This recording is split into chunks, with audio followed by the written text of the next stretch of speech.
Leviathan కొన్ని రోజులుగా ఇంటర్నెట్లో సెన్సేషన్ క్రియేట్ చేస్తున్న పదం ఇది. లెవియాథన్ కనిపించిందని, భూమి అంతమైపోతుందని, యుగాంతం వచ్చేసిందని తెగ చర్చ జరిగిపోతుంది. ఇంతకీ ఏంటి లెవియాథన్? నిజంగానే భూమి అంతానికి టైం దగ్గర పడిందా? ఇది అర్థం కావాలంటే ముందుగా లెవియాథన్ కథకు మూలాలు తెలుసుకోవాలి. అందుకే వీడియోను ఎక్కడా స్కిప్ చేయకుండా చివరి వరకు చూడండి. అది 1848 ఆగస్టు 6.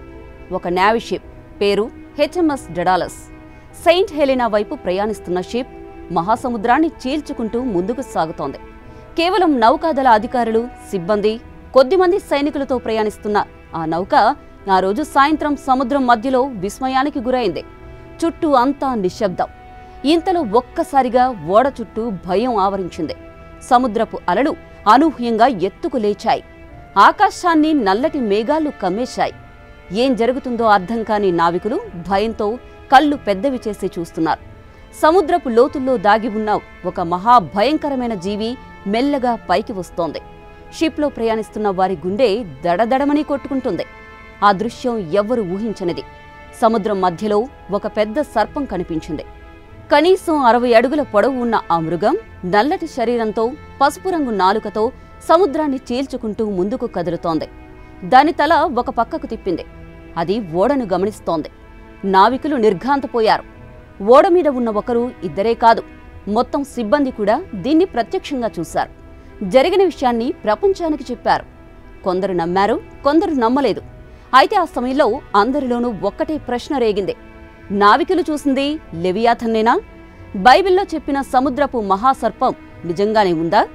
ఇదే అందరి మెదళ్లలో గిర్రున తిరిగిన ప్రశ్న. సీన్ కట్ చేస్తే 2025 శతాబ్దాలు దాటుతున్నా ఇంకా లెవియాథన్ మిస్టరీ కొనసాగుతూనే ఉంది.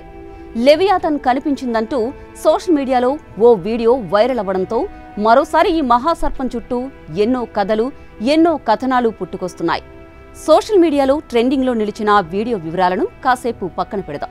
అసలు లెవియాథన్ మూలాలు ఏంటో మీకు బ్రీఫ్గా వివరించే ప్రయత్నం చేస్తా. బైబిల్లోని పలు సందర్భాల్లో లెవియాథన్ ప్రస్తావన ఉంది. బైబిల్ ప్రకారం ఇది ఒక భయంకరమైన మహాసర్పం. దాని శరీరం నిప్పులా మండిపోతూ ఉంటుంది.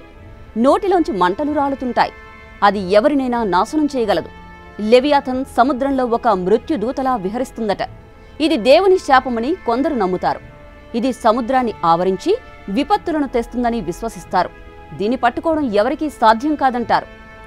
ఎందుకంటే ఒక్కసారి అది తన శరీరాన్ని కదిలిస్తే నౌకలు సుడిగుండంలో మునిగిపోతాయి.